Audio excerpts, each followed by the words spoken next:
भाव से मैं सीखता हूं।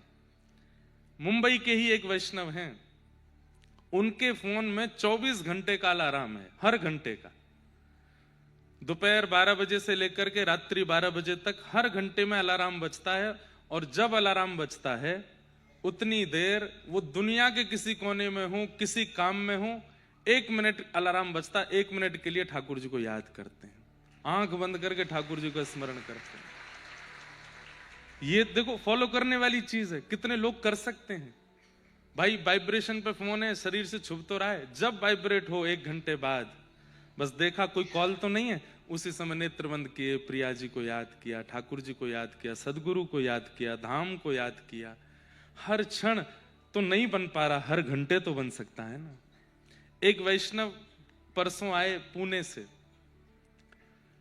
मुझे एक बात बता के गए। मैंने कहा क्या है?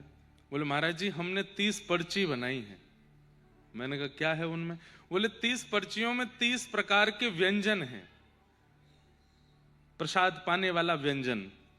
और वो 30 पर्ची ठाकुर जी के पास रहती। आप कथा में कहते हैं कि ठाकुर जी को 3 चीज प्रिय हैं, राग, भोग और श्रृंगार। तो महाराज जी गला है नहीं तो राग तो हम कर नहीं पाते, क्योंकि कॉर्पोरेट जॉब करते हैं, इसलिए श्रृंगार भी बहुत विशेष नहीं कर पाते। तो मैंने कहा क्या करते हो? बोले सुबह सुबह उठ के दोनों पति पत्नी ठाकुर जी के पास जाते हैं और उनके सामने एक बाउल में हमने 30 पर्ची बना के रखते हैं। एक पर्ची उठाते हैं, आज क्या पाने की इच्छा है, और उसमें जो नाम आता है वो बना के ठाकुर जी को पवाते थे, वही पाके हम चले जाते।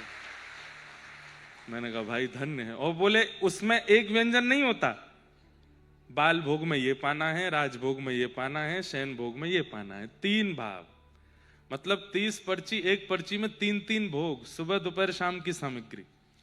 तो बोले आपने कहा था महाराज जी अपने मन से नहीं, ठाकुर जी की इच्छा से प्रसादी बनाओ। तो हमने वो पर्चियों को ठाकुर जी की प्रसादी मान लिया है, उस भाव से करते हैं।